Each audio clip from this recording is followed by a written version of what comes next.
Okay, good afternoon, everyone. I am happy you made it back from lunch, and I'm happy that we're all here at this STARTALK conference.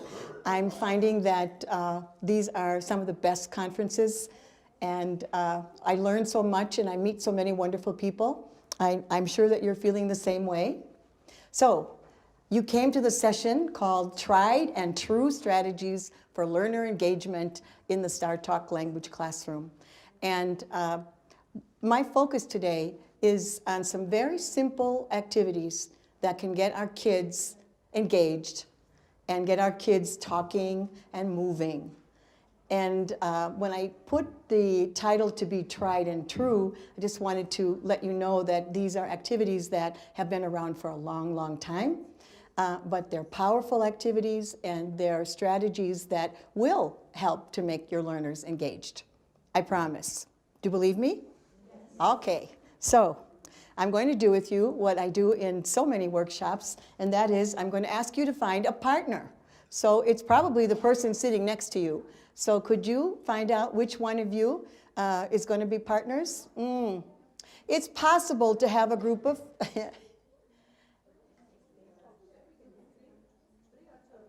It's possible to have a group of 3, but I see Prudence is getting ready to move. That's fabulous. Okay. So partner A, your telephone number has the highest total when it's added up. Partner B, your telephone number has the lowest total when added up. For example, there's my phone number, 262-253-1422. Call me anytime. And my phone number adds up to what number? 29. So figure out what your phone number adds up to. And the one with the highest phone number is going to be partner A or partner B? Partner A. Very good. So teachers and directors, I'm getting you involved right away. Do you notice? Right away. I'm organizing you into partners, and I'm giving you a task to do to engage you right away. So what I'm going to do in this workshop is talk to you about why I'm doing what I'm doing.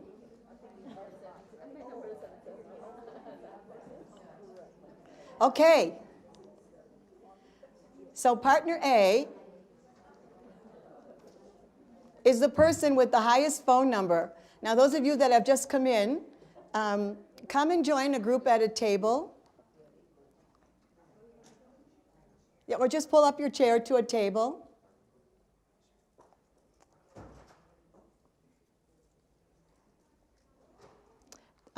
There's right up here would be a perfect spot for you. Okay, there we go. So, partner A, could I see who you are, please? Very good. Partner B, could I see who you are, please? Very good.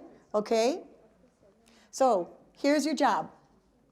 Partner A, I want you to read to partner B the central idea for this workshop session that I'm doing with you today. Could you kindly read that to your partner?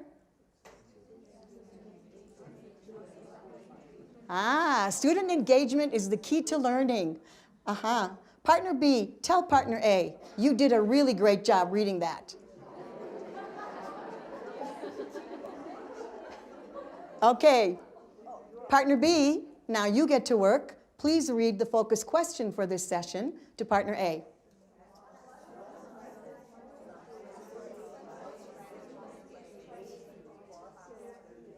Okay.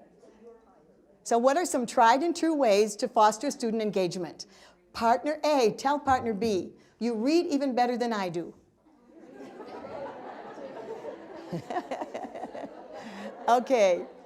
And both partners, please read the can-do statement for the end of the session. So start with at the end of the session.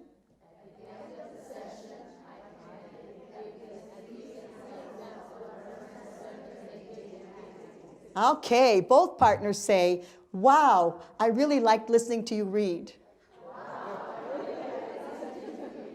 Okay, so teachers and program directors and all you lovely people here, notice what I'm doing right away. I've got you going. Okay, I gave you a job. One of you is A, one of you is B. I gave you a task to do.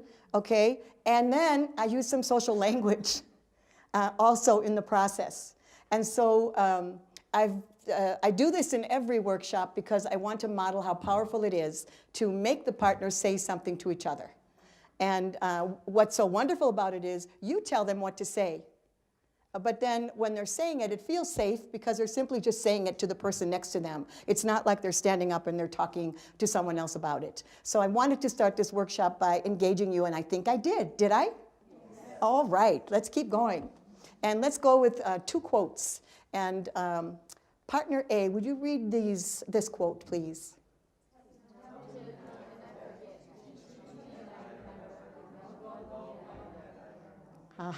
Tell me and I forget. Teach me and I remember. Involve me and I learn. Beautiful reading, by the way. Okay, partner B, would you read this quote?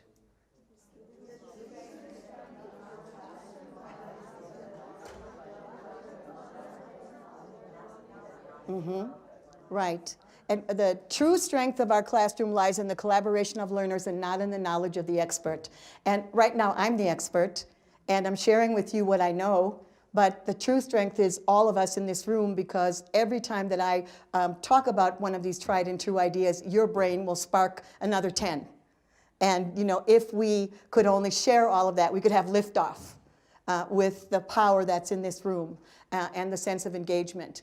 Okay, and what I want to do with you next is another activity that is crucial for student engagement, and that is to please take the sheet of paper that you'll find on the table. It's called Partners Around the Clock. We're going to do a very shortened, abridged version of this activity. But so everybody, would you please hold up your clocks so that I can see them? Can see that you have your clocks. There's room up at the table up here if you're looking for a place to sit. There's room right up here. Okay, so you've all got your clocks. Please put a circle around 12 o'clock, 9 o'clock, and 6 o'clock, as you see here. Okay, there's room at the table up here. Sorry, filmers, there's a lot of extra language in here. No problem. You'll have to edit it. Okay. Okay? Prudence, you're moving again? You sweet one. Okay. So, 12 o'clock, 9 o'clock, 6 o'clock. Everybody done that? Okay, so I'm going to pick on somebody that's right here in the front of the room. Actually, since I called your name, Prudence, will you please be my partner at 12 o'clock? Will you? Yes? So I'm going to write Prudence here at 12 o'clock. And Prudence, what's Prudence going to write? Helena. Oh, by the way, I forgot to tell you who I am. Yes, hello everyone. I am Helena Curtain. I'm from Milwaukee, Wisconsin, that great metropolis city just north of Chicago. I have spent many years in the Milwaukee Public Schools, and lately I was at the University of Wisconsin-Milwaukee, and now I'm retired. And I do all kinds of wonderful things like work with STARTALK programs and come to the conference. And I'm the co-author of a book called, it used to be called Languages and Children Making the Match, and now the new edition, which just came out, is called Languages and Learners Making the Match. So many of these activities are in that book. Some of them are not, but that's not the reason we're here. We're here to talk about student engagement. Okay, so Prudence is going to be my partner. Okay, let me see, who else? Yes, what's your name, please? Vadim. Vadim, will you be my partner at 9 o'clock? Yes, you will? Yes, I will. Okay, so Vadim, I'm going to write your name and you're going to write Helena. Okay. Right. One more. What's your name? Anya. Anya, tell me no. Anya, will you be my partner at, wait till I ask you. Will you be my partner at 6 o'clock? Yes. No, tell me no. Okay, no. No. Well, okay, the point is that the kids have to know what it is that they have to say. No, if the person says no, well, are you free at another time? Oh, I'm sorry, you're busy. But the idea is that they need to have the language. Because basically the things that I'm talking about today, I'm focusing on novice level learners. But every single one of these activities can be upped to intermediate level learners depending on the length and the complexity of the language that we're using. So, but we're going to do them at the very, very basic level. Okay, so you each here's what you have to do. This is how we're going to make it easy. You are going to stand up and you are going to find partners at your table. So the rule is you may not leave your table. You have to stand up and walk around your table and make partners, and you can't have one that's sitting on either side of you. Okay, so find those 3 partners, please. Stand up, and find those 3 partners.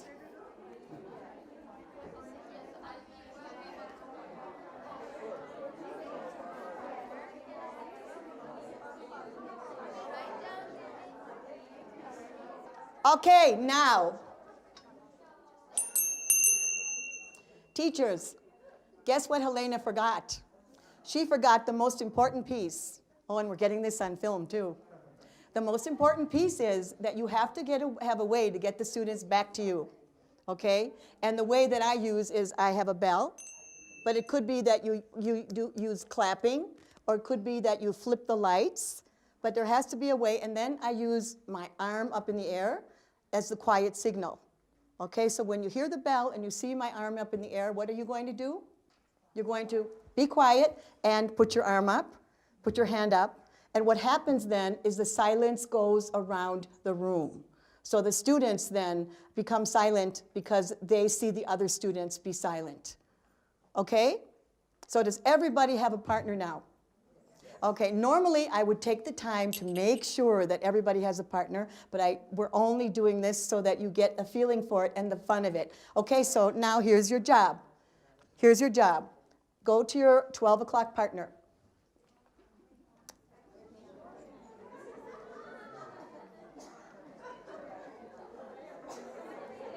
Oh, no, you have make a group of 3. I'm sorry, Prudence. I'm sorry. Just join that lovely group right there.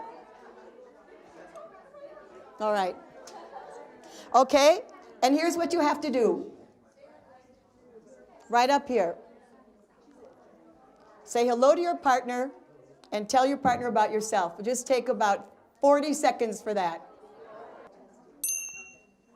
Very good. Now take a look at what you're going to say to your partner. Right up here. Whoops.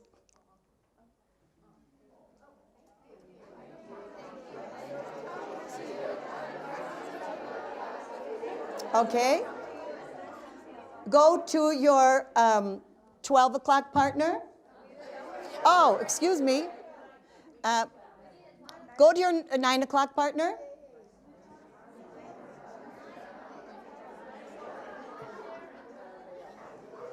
Okay.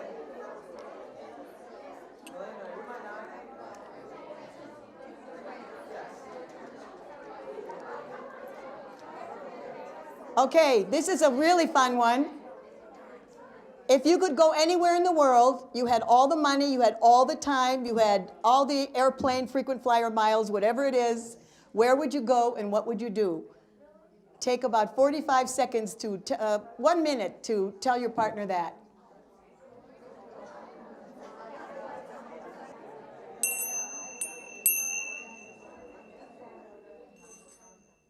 I know you may not have had enough time, but we have to keep on going. So please tell your partner.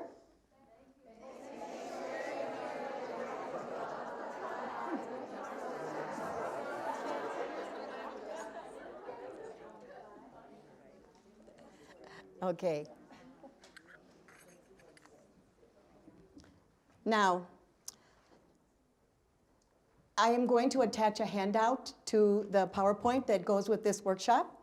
And in the handout, I will put the directions, the very clear directions for how to do this activity. But I have a question for you. Is this engaging? Yes. Okay. Tell the people at your table right now just one reason why you think it's engaging. Okay. Okay. Okay.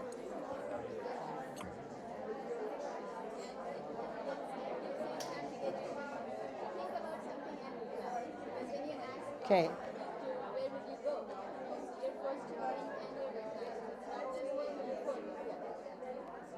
Okay. Thank you for coming back to me. I'm going to put up some topics for, that some people think are engaging, and I'm going to then ask you to see if what you said now shows up in the next part of what I'm going to talk with you about. But let me just say that this activity is my second favorite activity in the entire world. My first favorite is tell your partner something, as I did with you before, partner A and partner B. And this is my second favorite because you get them, if you, depending on how big your group is, get 12 of them to have partners, and then it's so easy for you to get, you don't have to count off, you don't have to match things, you just say go to your 3 o'clock partner, etc., and do a task. And let me just say that when you're doing this with students, you might say, go to your 12 o'clock partner, find a 12 o'clock partner, sit down. Okay, stand up, find a 3 o'clock partner, sit down. Why? Because you have to structure it and control it so that the kids will understand. Do know that it's a bit chaotic when you're first using it, but it will be the standby activity that you use all the time. Okay, so let's talk about what does engagement look like? What does it look like? And what you see on the screen is a model of engagement that I find really interesting because at the very top, it's the green, it says high attention and high commitment. High attention and high commitment. That's the very top of student engagement. And right under that, strategic engagement is high attention, low commitment, and it just keeps on going all the way down to the bottom to, what's that word at the bottom? Rebellion. I don't want to be here. I think we don't deal with that in STARTALK programs. I think we're lucky that way. And I do think that we can work at that top area there with high engagement, with high attention and high commitment when we work with activities that will keep the kids going. So, is this engaging? Tell your people at your table. Is this engaging? Why? This is Memphis City Schools. Why? Yeah. Okay. Whatever that teacher's got them doing, they're interested in doing it. Now, is this engagement? Maybe. Maybe. We don't want to take ourselves totally out of the picture, okay? Because we also are the orchestrators, right, of whatever goes on. We want to give it to the learners, but it could very well be that the teacher is doing something really lively and the kids are absolutely engaged. Just as I hope you are engaged with my PowerPoint. So tell your partner, I am really engaged with Helena's PowerPoint. Okay, so what are the keys to student engagement? What are the keys? What are some of the things? Well, it's interesting because when they looked and they asked pre-service teachers what they thought, the pre-service teachers thought it was just that the kids do what you want them to do, acts of compliance. So engagement is an agreement between students and teachers to be there and to be present, okay? And the experts say that students are engaged when they are attracted to their work, persist despite challenges, and take some visible delight in accomplishing their work. Now, in the partner activity I just gave you with finding partners for the clock, it definitely wasn't a challenge, but I think the other two were there. The idea of being attracted to that task and taking visible delight in accomplishing it. Would you agree with that? So I find that these are 3 aspects that are very important when we think about engagement. And as I got ready for this workshop, I trolled to find out what were some people thinking about engagement. And I got several ideas and I'd like to share them with you. What does engagement look like? And the first one comes from a research study that looked at 3 different methods of engaging the kids. Method number 1, lively teaching, which could very well be in that picture we just saw. Method number 2, academic rigor, getting the kids really interested and engaged in what it is they're doing. I saw a video, and you might be seeing it too, that is now on the STARTALK website, where the kids were talking about water, talking about the water cycle. And they were learning Chinese and talking about the water cycle. And method number 3, connective instruction, the idea of connecting it to what to the kids' real life. and the idea of the teacher caring a whole lot. So the first method, lively teaching, you can see some lively teaching going on. Look at those tigers telling a Chinese folktale. And that lively teaching involves group works, projects, games, and the emphasis on the kids constructing knowledge and not on the teacher delivering it. And when you think about this, think social and fun, kind of like what I've been doing with you right now. And you know, notice I added a little bit of a social dimension to the task I gave you. Tell your partner this or tell your partner that, because social language is something that we often overlook when we're working on building proficiency. The second one, engagement, second engagement method, academic rigor. Okay, so something that's cognitively demanding, and what I have here is Bloom's taxonomy, and with the levels of thinking, starting with remembering at the very bottom, and ending with creating as the highest one at the top.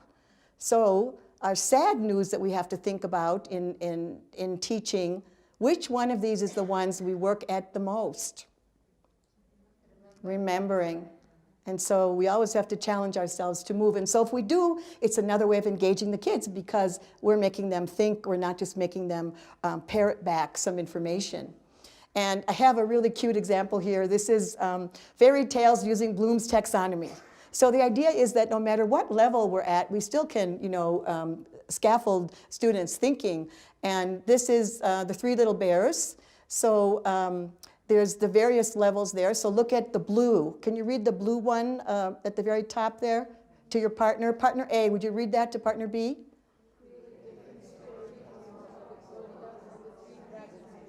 Okay, so here's a clue. Look at the color, and then look at which level of Bloom's taxonomy could that be. Partner B, would you tell that to partner A? Oh, both partners tell each other, you did a great job. Okay, so look at the very bottom one. Recall the items used by Goldilocks when she was in the bear's house. Okay, lowest level, and so on. And here's the Three Little Pigs. And let me see if I can quiz you and ask you. I'll ask you the easy one. Choose the smartest pig. List 3 reasons why you chose that pig.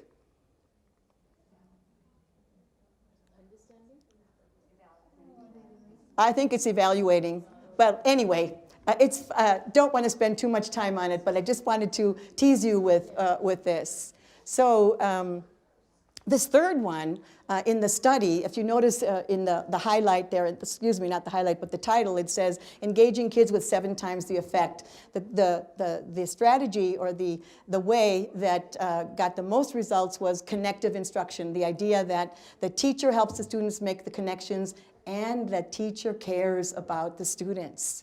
And the teacher shows passion and caring for the students. And the teacher provides affirmation to the students and relates to the students through humor. So all these things that I know we all do. Okay, so caring about students beyond the boundaries of the classroom is the first step of sparking engagement. Would you agree with that? Yes. And I thought that Laura Terrell's keynote this morning actually hit this point so well. Because why do we do what we do? For this very reason, because we care about them. And because we want them to know that we care about them. And I like to use the word love. There's love involved there. We could do better things with our summer. But instead, we couldn't do better things, excuse me. We could do other things, more relaxing things with our summer.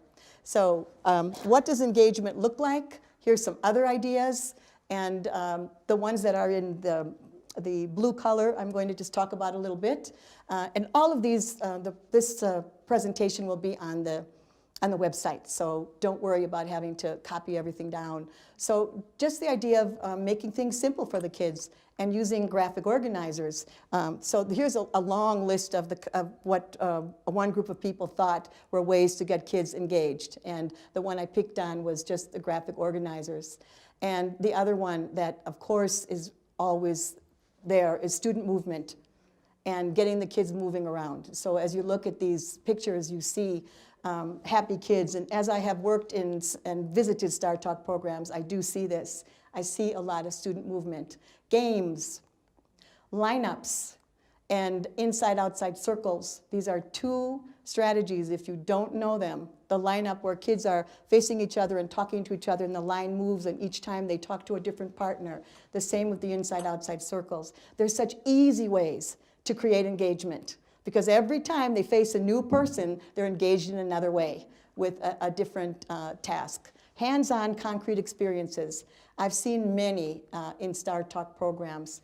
Manipulatives, puppets, even with older kids. You'd be amazed what they do with puppets. Tactile kinesthetic kinds of activities where they actually have to do something with their hands. And on the table you have my sandwich activity and you have my teddy bear activity. How many of you already know that teddy bear? Raise your hand. If you were in the session I did a couple years ago where we all had to hide the teddy bear. One person? All right, so you get to meet that teddy bear. Okay, so let's see what else.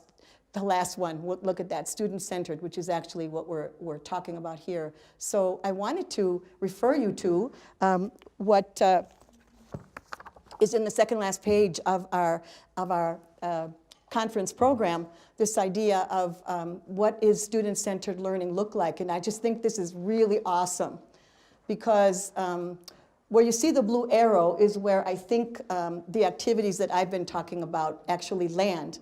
But when you look at this, you see the green is the teacher involvement and the blue is the student involvement. And as the activities get more and more student-centered, this is in the second last page of the conference booklet. I saw that Ann Tollefson just walked in here, and Ann Tollefson is going to, she did one workshop this morning on student engagement, and she actually is going to share with you many of the activities that are in this book. So I recommend that if you're interested, tomorrow she's going to be giving another session, Ann Tollefson, on learner engagement. Okay, so let's go on. And group and partner work, as I said, I said the clock was my favorite activity, but it leads to group and partner work because kids are talking to each other. And any time that we can get them talking to each other, look what's in that picture. Do you see it? That clock. So I was in heaven when I walked into a classroom. I was in absolute heaven because the kids had been partnering up and they were using the clock that somehow had come from me. And I thought, ooh, this is wonderful because kids are actually using it to find their partners. Projects such as mini books and foldables, anytime kids work on projects like that, they are happy with the fact that they are engaged in that work. Here's a third list, and look, you start to notice, very similar. If you look at some of the things that are there, movement, emotional environment, collaboration, relevant learning. But, and the one that I picked out for emotional environment was just the idea of stories. And, you know, stories are powerful and emotionally connective. And anytime we can find stories, it's very, very important. Here's one more list, and I'm not going to go through that, but again, when you ask somebody, you get a zillion different answers what engagement looks like. But I like the fact of the first one that I started with, lively teaching, connecting to the students, and getting the students involved cognitively.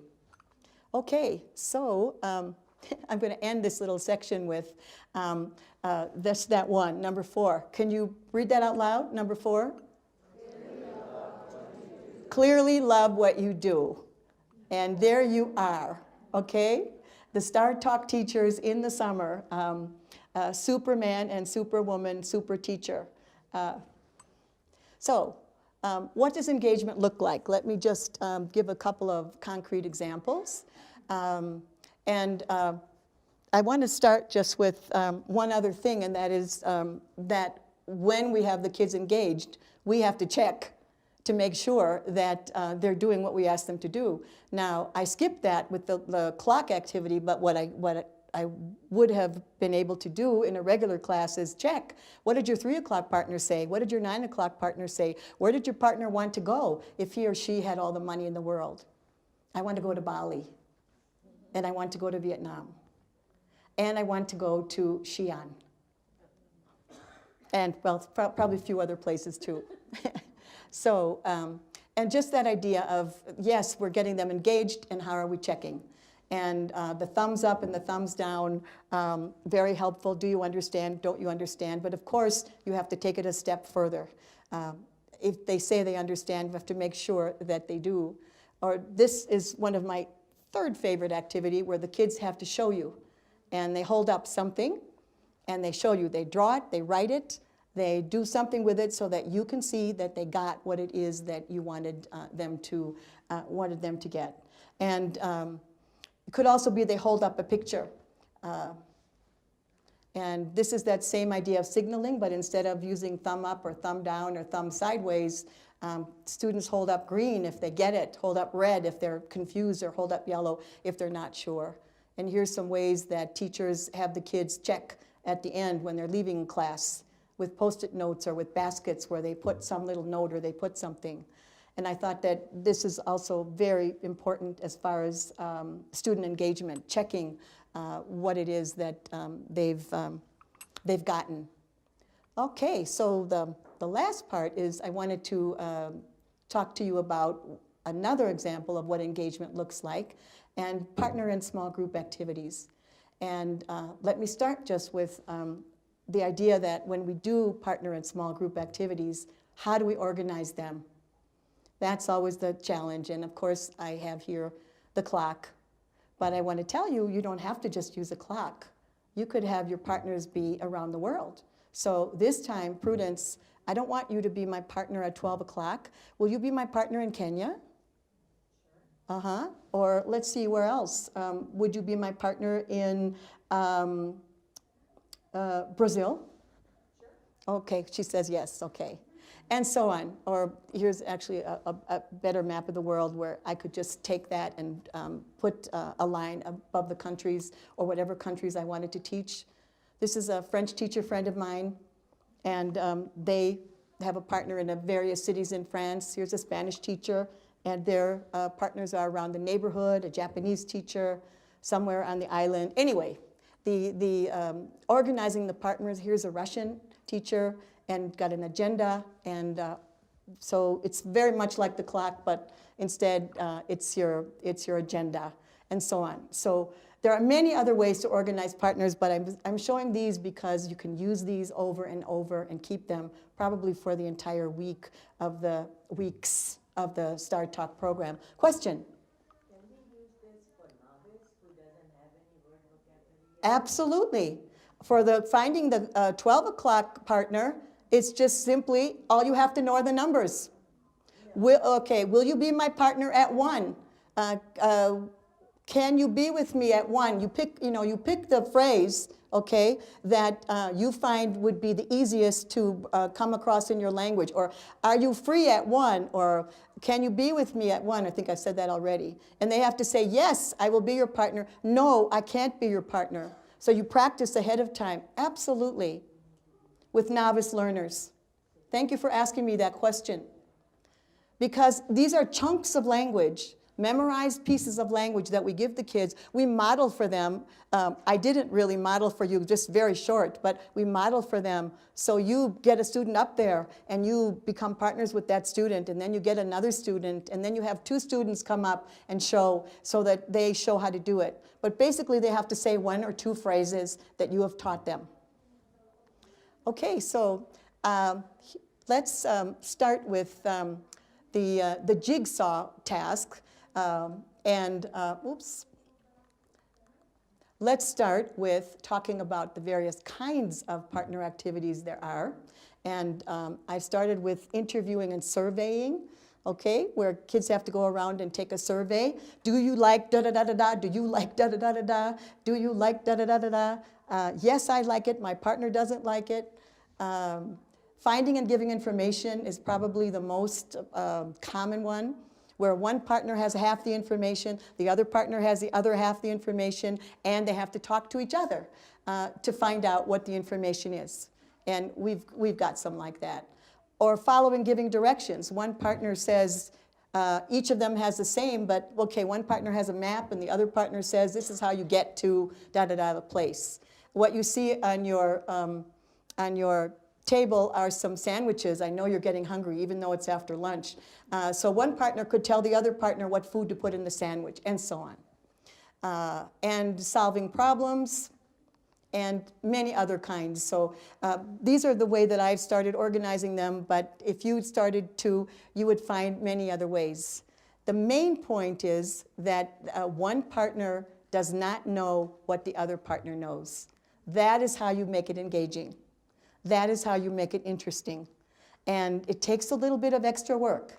But if they have to find out information from their partner, it becomes much more fun.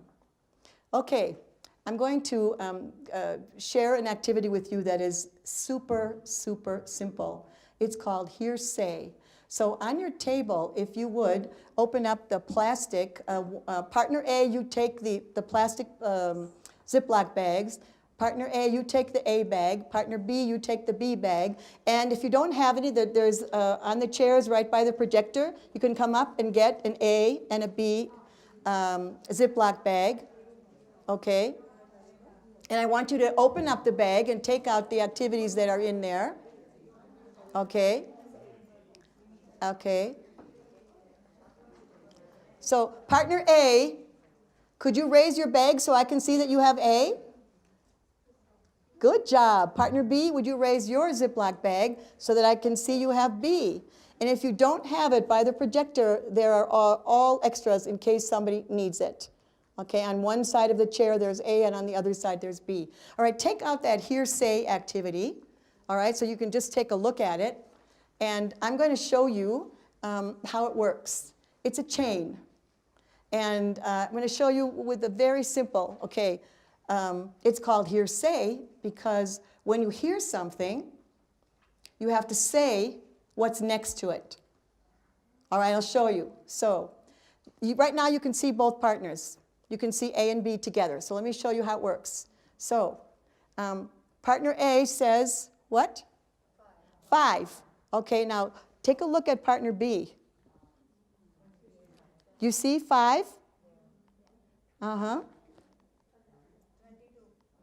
Uh-huh. What does partner B say? 22. So partner B hears 5 and says 22. Okay, so now what does partner A do? Partner A hears 22 and says what? 13. Okay, so partner B hears 13 and says 9. Okay. Partner A says, partner A hears 9 and says 200. Okay, and then partner B hears 200 and says 15. That's how it works.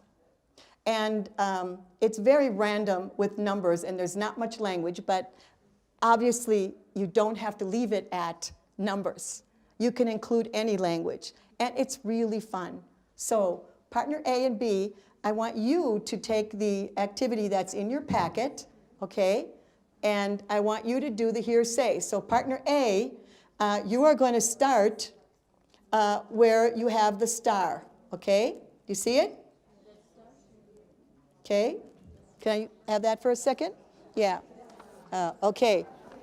So partner A, you have a star by 11, okay? So what does that mean? You're going to say 11. And partner B, when you hear 11, what are you going to say? Okay, so do this activity. Okay, raise your hand when you're finished. Okay. So, did you enjoy it? It's simple little gimmicks like this that can engage the kids in practice, okay? So what are we doing? We're practicing the numbers.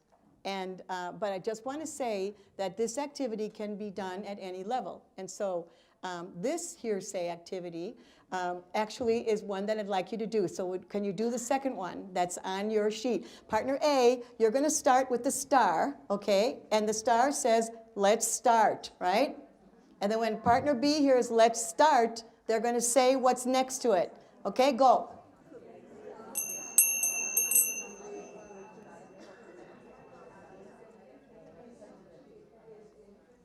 Are you engaged?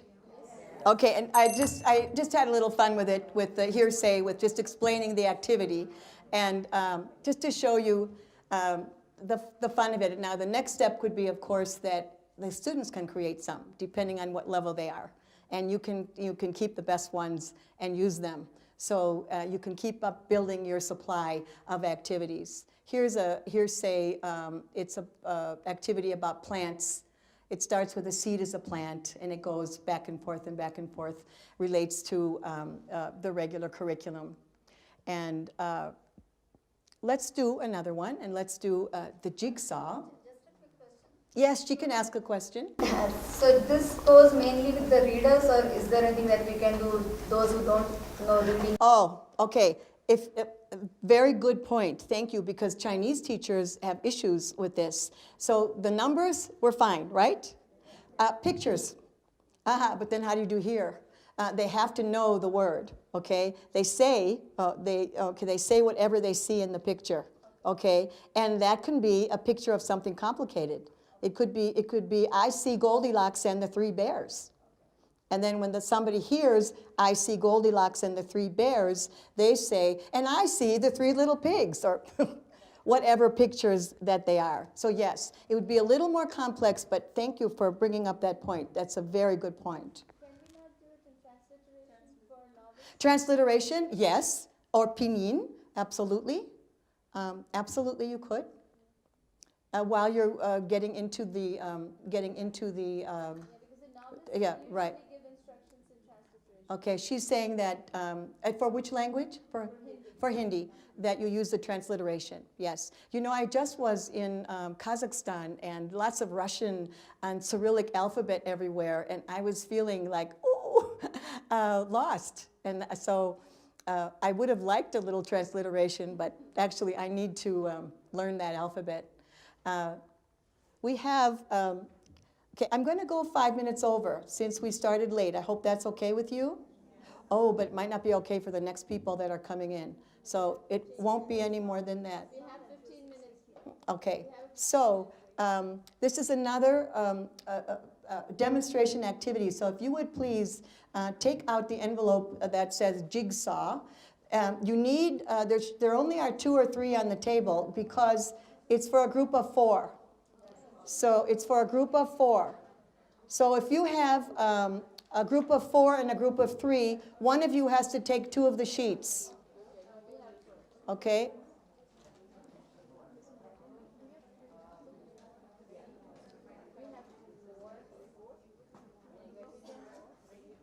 Okay. So everybody, please hold up your paper, your piece of the jigsaw. You are the best student. Tell your partner, we are very good at following directions. Okay, notice I'm trying to teach myself to give good feedback, because normally I say, oh, tell your partner we did a great job. But instead, what I'm asking you to do is to actually give feedback about what you did well. Actually honor what you did. We did a good job following directions. Okay, so the way it works is this. I'm just going to show you student A, B, C, and D, all right? I'm just going to do number 1 for you so you see what has to be done. Okay, so student A reads number 1. Can we all read it together? It's an African mammal. Student B reads number 1. It has stripes. Student C reads number 1. It lives in herds. Student D reads number 1. It ends in A. What could it be? Oh, tell your partner, we were very good at putting together this information. Okay, so do the next 4. Do the next 4 and see if you can figure out what they are.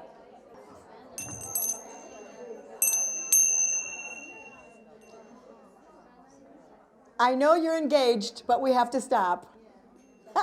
So the first one was, did you enjoy this? Okay, all I did was take the information and divide it into 4 pieces. That's all I did. And that makes it instantly engaging because the students have something important to do. And this one is even cognitively engaging. Okay, so the first one was a zebra. What was number 2? Ocean. Orangutan, exactly. What was number 3? Not a cheetah. And the reason it's not a cheetah is because a cheetah is not in Africa. Oh, wait a minute. It's a leopard. Leopard. Okay, and what was the next one? A giraffe. Very good. Okay. Okay. Now, we're going to quickly move on to what?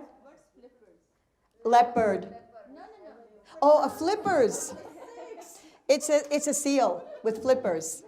A seal.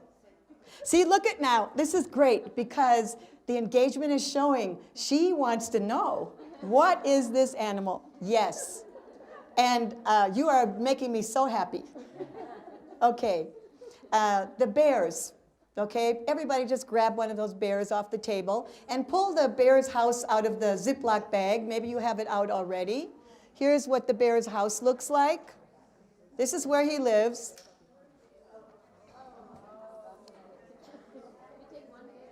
Yeah, each of you take a bear.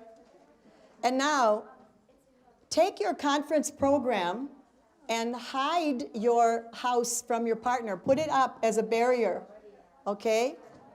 Put it up as a barrier. Okay. Take a look. There's my bear. And I'm going to hide him in the kitchen. Teachers, can I tell you what you have to be careful about? So the lady just asked me about novice level students. Right now, you're extremely novice. You only know these 6 names of the rooms. You don't know the furniture. You don't know in, on, under, beneath, between, below. You just know the 6 rooms.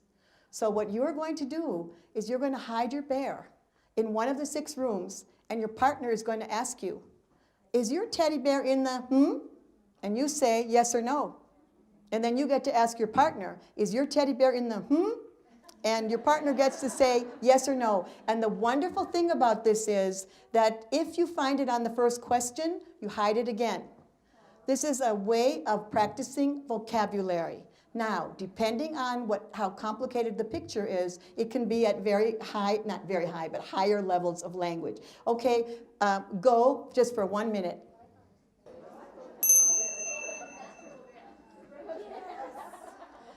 Was this activity engaging? Okay, it was not cognitively engaging, and it was not culturally connected, but we could make it that way, couldn't we? And what I think was the fun of it was the emotional connection with the little bear. These are teddy bear counters. You can get them in any teacher store, and they're used by kindergarten and grade 1 teachers for math. And let me just show you a little bit more, though. Here he is. He's hiding in Berlin. Okay? And here he is. He's hiding in the middle layer of the rainforest. And here he's hiding in the water cycle. That Chinese program that teaches the water cycle could use this. Here he is, okay, and this is now an ESL bear, because it's a painting by an American, and he's right between the people in that diner.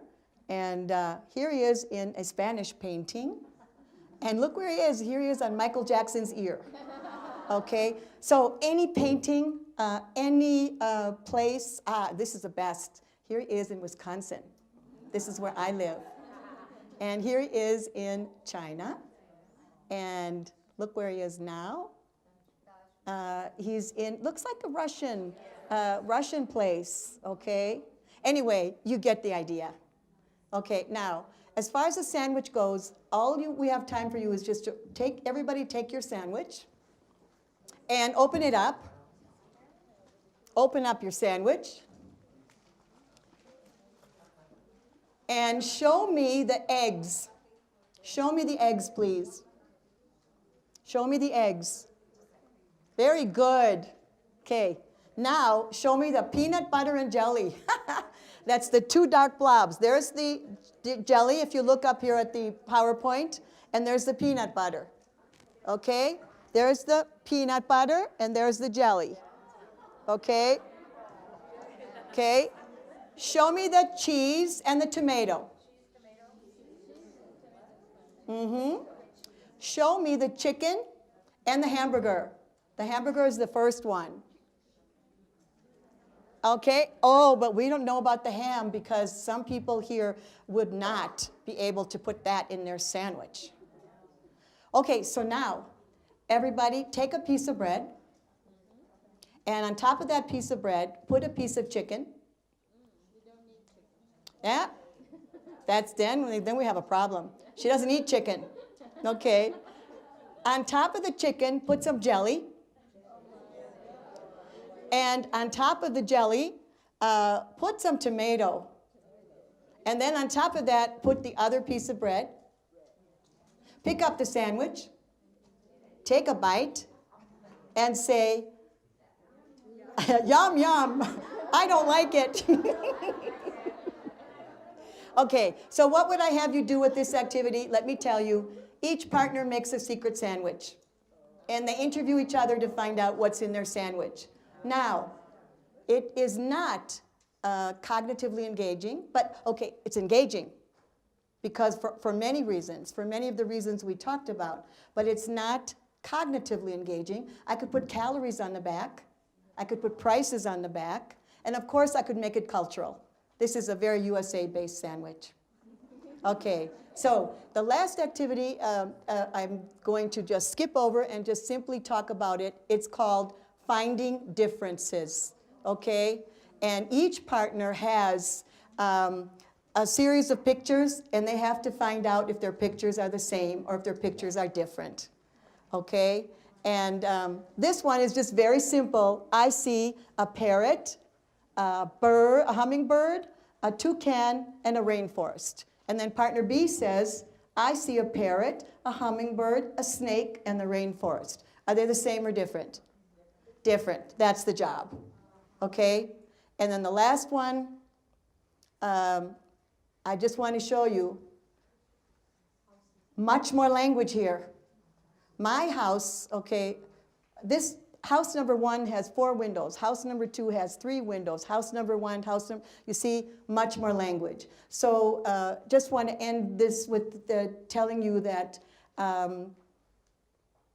you can up the language and you can adapt the language to any purpose that you need. So, my dear teachers, we have talked about all kinds of engaging activities, and we're at the end of our time.